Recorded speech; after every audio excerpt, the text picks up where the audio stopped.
Pokémon has stayed true to its classic RPG formula for nearly 30 years, journeying through a region, catching Pokémon, battling trainers, and collecting gym badges. Until you're crowned champion of the Pokémon League, it's a familiar adventure that's been fun for generations. But what if Pokémon wasn't the lighthearted RPG we all know, and instead, it was transformed into a ruthless roguelike? Enter Pokémon Emerald Rogue, a ROM hack that's as challenging as it is thrilling. In typical roguelikes, everything is procedurally generated, and Emerald Rogue is no different. The routes, items, Pokémons, and trainers you encounter are completely random each time you play. This means every run demands fresh strategies, and you have to be ready for the unexpected at all times. For my first playthrough, I took on Emerald Rogue with an extra challenge, a hardcore Nuzlocke. You can find the rules I followed in the description below. After creating my character and configuring the difficulty settings, I woke up in the Wiki Hub. Professor Elm tasked me with exploring the island, and right away I should mention that I went with the default average settings but disabled EV gains to up the challenge.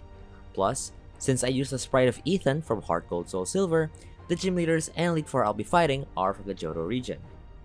After some exploration, I learned that Pokemon had invaded the island. I hurried to an unknown area, which turned out to be the Safari Zone, where Professor Elm asked for help catching one Pokemon while he handled the rest. This is how Emerald Rogue lets you choose between 3 randomized starters. My options were Cottony, Scraggy, and Beldum. Naturally, I thought, this is a no-brainer. Early steel types in randomizers are always strong, since low-level Pokemon typically lack the coverage to exploit steel type weaknesses. Plus, Beldum's typing is solid against Price and Chuck. So, I went with Beldum, named it Habib, and started my first official run. The overworld map was randomly generated. You'll recognize this concept if you've played games like Slay the Spire. If not, here's a quick breakdown. You navigate a randomized map and choose paths that lead to routes, rest stops, or various events.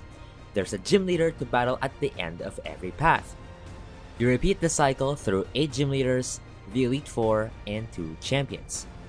For my first encounter, I explored a route resembling Route 9 east of Cerulean City, gathered items, all of which were randomized, and encountered a Tadbulb, which I caught and named Yeron. The early trainer battles were pretty easy, especially since I leveled up to the cap before taking them on.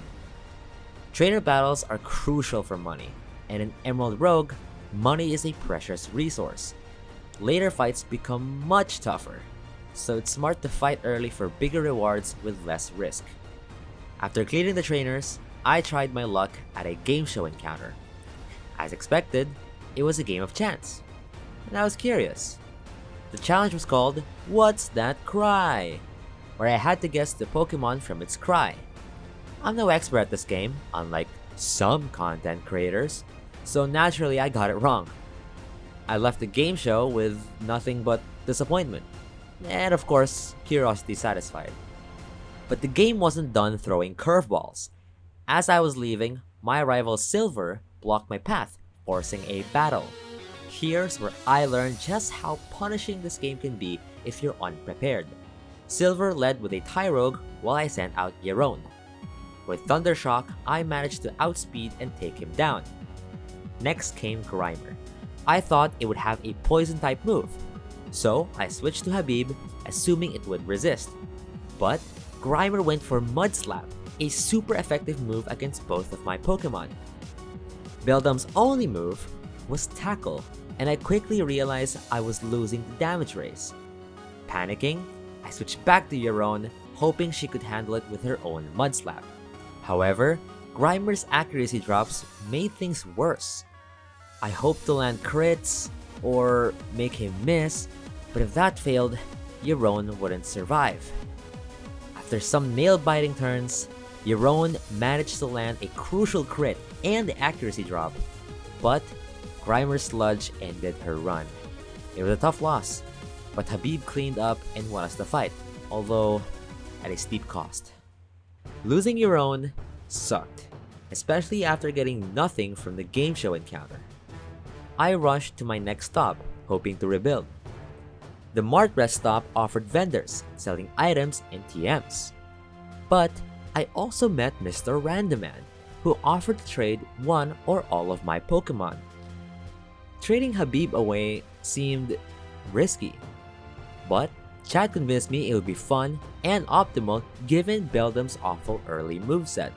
So I traded him for a sock which I named Dixie. Dixie had only fighting type moves, which wasn't ideal, but still better than just tackle. With fighting type moves, I could potentially handle Whitney, Jasmine, or Price. I hoped for good luck as I headed to face my first gym leader. I needed one of the three I could beat and to avoid Faulkner and Morty at all costs. The odds were in my favor, until I saw that my first opponent was Faulkner. At that moment, I knew my run was probably over. The fight started with Faulkner's Yanma against my lone Sock. Yanma's bug flying type strongly resisted fighting type moves, making it an uphill battle. My strategy was to leer once, then spam double kick. But Faulkner's Yanma had double team, making it nearly impossible to land hits. Then came the Air Cutter, a super effective move that took Dixie down in 2 hits. And with that, I was wiped out. My first run ended with a tough lesson learned. Looking back, the run was short but filled with valuable lessons. I went in blind, and that's often how the first playthroughs go in roguelikes like Emerald Rogue. I quickly learned that the game pulls from vanilla movesets, which could have helped me choose a better starter. I also realized how crucial every decision was, from avoiding unnecessary encounters like the game show to optimizing battle strategies. Had I chosen differently at key moments, the outcome might have been better. Maybe I wouldn't have lost Yaron in that rival fight, or I could have had a stronger team for the first gym battle. But that's part of the fun. Emerald Rogue keeps you on your toes, and with every loss, you learn something new to bring into your next run.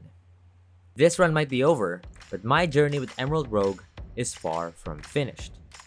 As of the time I'm recording this, I'm still trying to beat the game, so if you want to catch the action live and see me tackle more runs, be sure to follow me on twitch.tv/midnightsps.